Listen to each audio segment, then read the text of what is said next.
morning po ulit sa inyo mga kabahay. Tapos na tayo mag-video regarding sa inner unit ng townhouse dito sa Ecoverde Lipa. So yan po yung inner unit, no.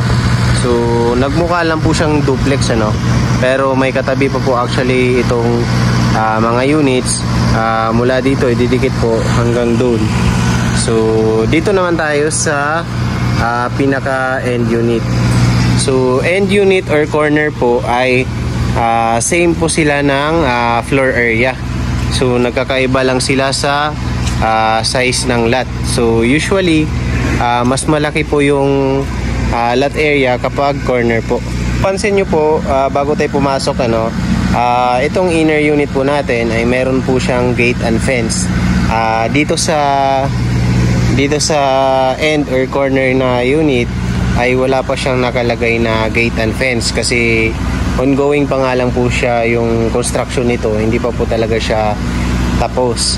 And for the sake of conversation and for this video po, yun po yung gusto kong i-highlight sa inyo, na kapag bumili po kayo ng bahay dito sa Ecoverde Lipa ay nakapackage na po yung gate and fence po talaga. So regardless kung inner unit, kung end unit or corner unit po yung pipiliin nyo. So let's go. So kasya po yung sasakyan, So ito po yung magiging parking area kapag sa end unit. Tapos kasama na rin po ito, nakaganito na talaga kapag ito turnover. So kung ano yung makikita nyo sa loob, ganun na po yung turnover. Although hindi pa po nakalagay yung kitchen cabinets natin, pero ipapakita ko rin po yung cabinets ng inner kasi ganun din naman po yung size ng kitchen. Let's go. So yung loob po, yung pinaka door nya po ay steel door po ito, So ang advantage kapag steel door po, umulan or umaraw man yan, ay hindi siya basta-basta na nasisira. So nagfi-fade lang yung pintura nya, pero mabilis lang siyang pinturahan ulit. So pwede nyo siyang i-repaint kahit kailan nyo po siya gustong i-repaint.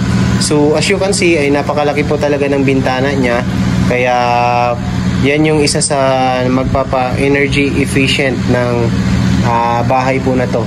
Gawa ng yung natural sunlight po from labas, o kahit hindi sunlight, yung natural lights po ay papasok sa loob ng bahay.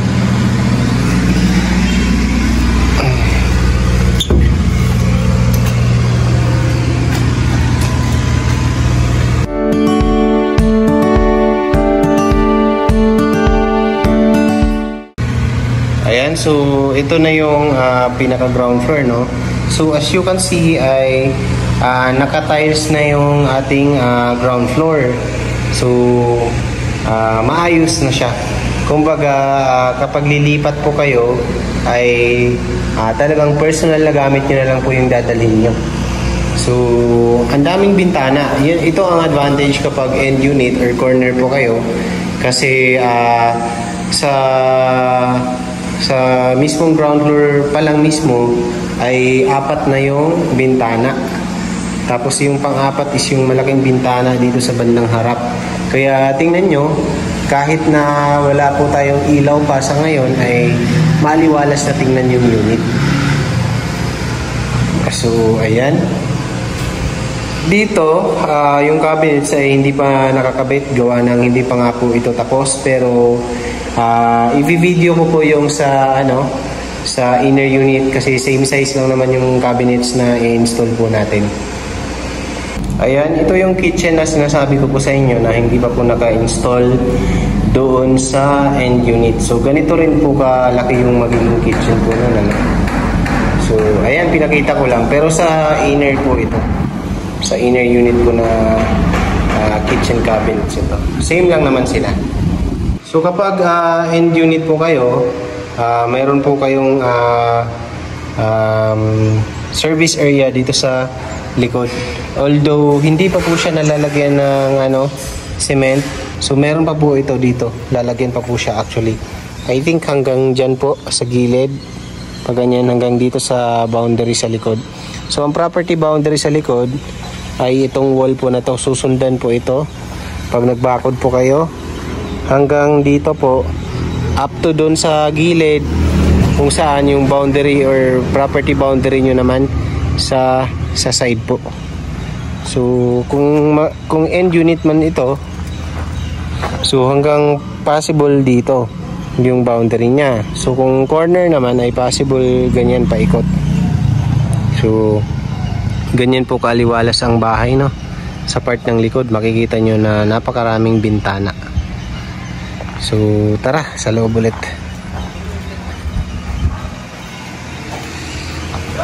So sa CR naman tayo. Ito yung sa CR natin. Ayan. So naka-separate yung shower area. Ito yung sa shower area natin. Ayan. So let's go sa taas naman. So ang danan po ay nakabuhos na rin po yan mula ground floor up to second floor po. Kaya sigurado po kayong matibay. And then pinatungan po yan ng wood po. Ayan, sa part ng taas sa semento. So let's go. So pansin nyo, yung hagdanan niya ay hindi siya sobrang kipot. Kumbaga, kung mag-aakit po kayo ng gamit ay hindi po kayo mahihirapan dito. Ayan, so pagkaakyat, yung isang toilet and bath ay nandito naman po. Bali po, dito, ito po ay parang extension ng living or maliit na living area dito sa part ng second floor. Maliit lang siya. So, ayan. So, may mga saksakan din. So, pwede kayong maglagay ng table. Pwede po itong maging small office area or di po kaya computer area. Ayan, kasi may mga saksakan naman. Then, this is the toilet. So, magkasing laki lang sila ng toilet. Magkaiba lang yung bukasan ng pinto kasi palabas yung bukas ng pinto. Tapos, meron din siyang bintana dito. Ayan. And then, yung tatlong kwarto po ay nandito po sa second floor.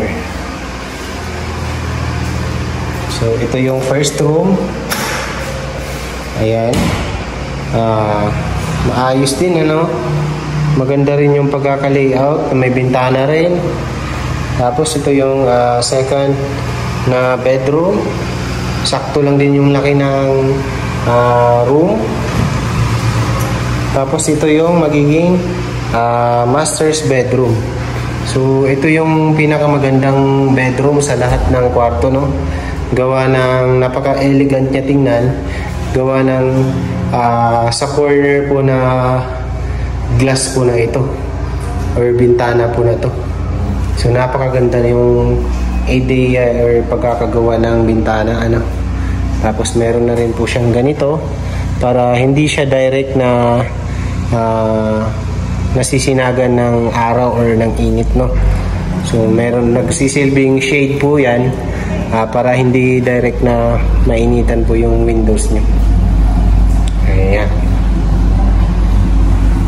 So that's it for the end unit po. So mas malaki po yung ano, no, yung floor area nitong end unit compared po sa inner unit. So with regards sa details, ilalagay ko na lang po dito yung details, sample computation para magka-idea po kayo. And then next naman po natin yung townhouse na prime unit po. Although hindi pa po siya tapos talaga, pero makikita nyo na yung sample na magiging itsura niya.